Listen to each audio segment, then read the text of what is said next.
नमस्कार दोस्तों, स्वागत है हमारे नए वीडियो में।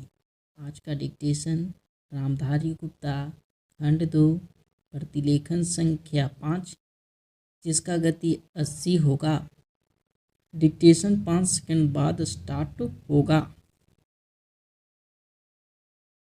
महोदय, बच्चों को जो ज्ञान प्राप्त हो वह अनुभव से प्राप्त हो, न कि केवल स्मरण शक्ति पर आश्रित रहकर।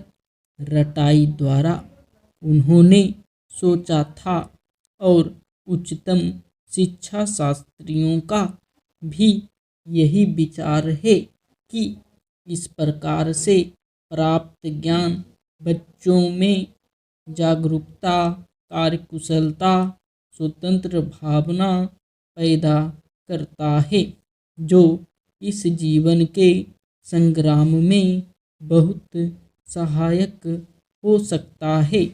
दूसरा मौलिक विचार उनका यह था कि इस प्रकार की शिक्षा इस देश के लिए अनुकूल ही नहीं बल्कि अनिवार्य है।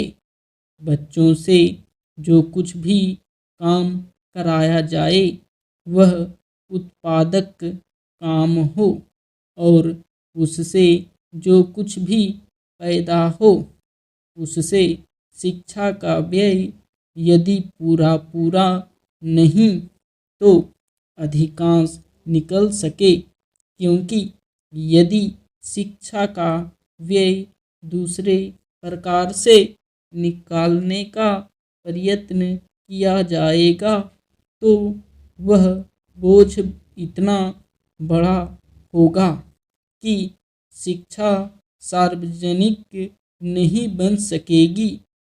पिछले वर्षों में जो कुछ भी विचार किया गया था या प्रयोग करके देखा गया, उससे जहाँ तक मैं समझता हूँ वही निष्कर्ष निकाला जा सकता है जो पहले सम्मेलन में हुई बहस से निकाला जा सकता था।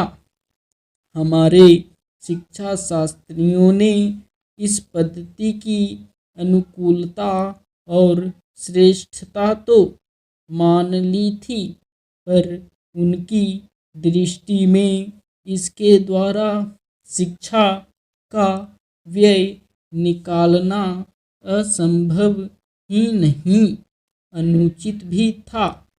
प्रयोग से देखा गया है कि इस पद्धति की उपयोगिता है और इससे पूरा नहीं तो अधिकांश व्यय निकाला जा सकता है।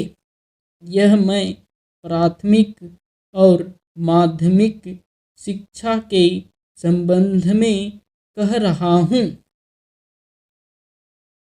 उच्च कोटि की शिक्षा के संबंध में अभी प्रयोग नहीं के बराबर हुआ है, इसलिए उसके संबंध में अभी कुछ भी कहना संभव नहीं है।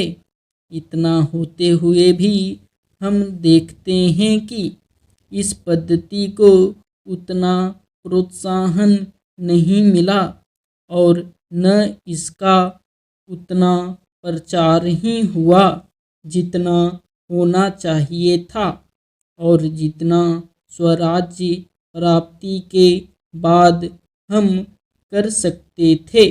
इसका कारण जहाँ तक मैं समझता हूँ यही है कि इसकी उपयोगिता प्रमाणित होने पर भी पुरानी पद्धति पर जो आस्था थी वह अभी दूर नहीं हुई है और इसी कारण शिक्षा के काम में जो व्यक्ति लगे हुए हैं उनका न तो इस ओर ध्यान गया है और न उन्होंने इस विषय पर गहराई से चिंतन ही किया है।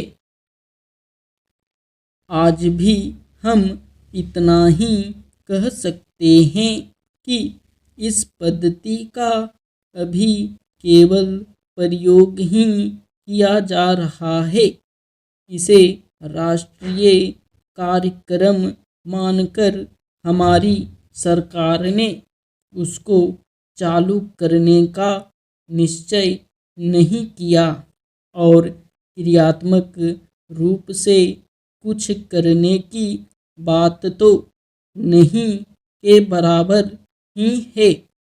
उसका परिणाम यह हुआ है कि पुरानी पद्धति की संस्थाएं दिन प्रतिदिन बढ़ती जा रही है और शिक्षा पर सरकार जो कुछ भी व्यय कर सकती है या करना चाहती है उसका बहुत बड़ा अंश उस पद्धति को ही बनाए रखने में व्यय हो रहा है और इस पद्धति को बहुत कम प्रोत्साहन मिला है।